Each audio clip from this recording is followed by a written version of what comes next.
Now joined by Kathryn Omwandho for more analysis on that story. And Kathryn, again, JSC, as Patrick has mentioned, they're emerging the winners in that court ruling, but also bringing to light sometimes this collision we see in the three arms of government. Yes, it's true. But this time, as Justice Helen Omondi says, the Constitution clearly protects the judiciary and its independence. And that's what JSC has been able to win the case, using the fact that they are independent. They can make their own independent decisions without interference from Parliament. And one thing that probably lost the National Assembly the case is the fact that they decided to ignore the High Court ruling to stop the swearing in of the four members of the tribunal.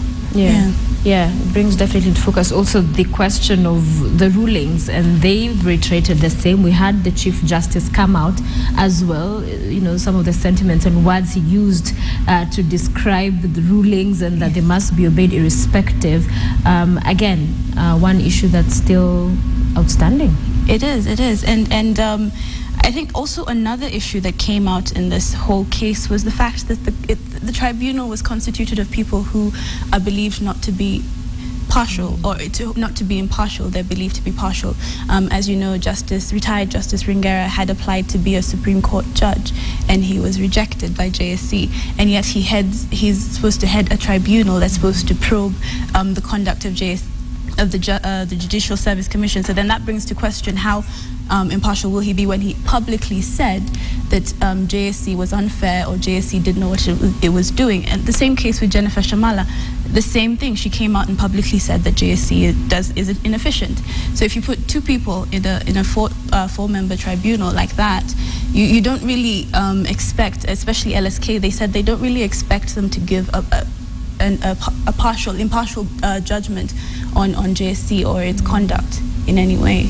So that was one of the issues also that came out.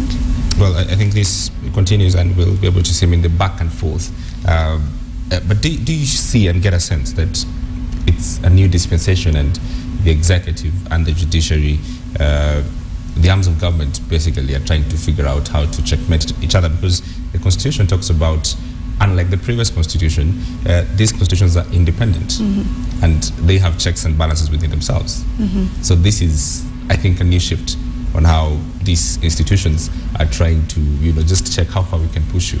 Exactly, and some people say Chep Konga, who is the chairman of the Parliamentary Select Committee on Justice and Constitutional Affairs, forgot that. He forgot that this is not the old constitution, this is the new constitution. In fact, some say that he acted out of anger. He was very angry when they ignored, JSC ignored his summonses.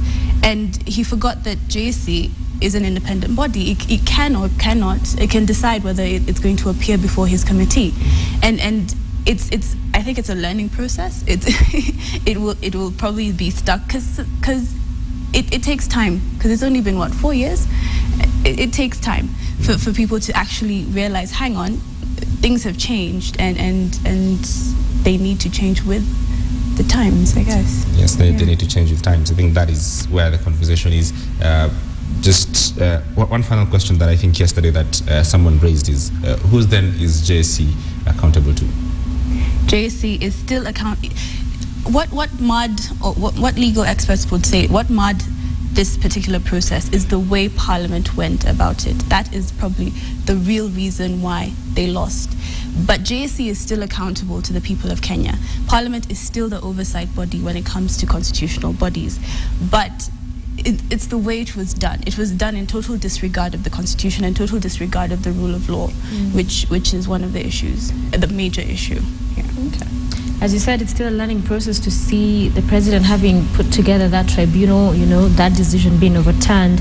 It's a learning. Everyone is still getting to understand we're in a new dispensation, not so new now, but I guess we'll continue to see how this develops. But thank you. We'll catch up with you in a short while for a press review.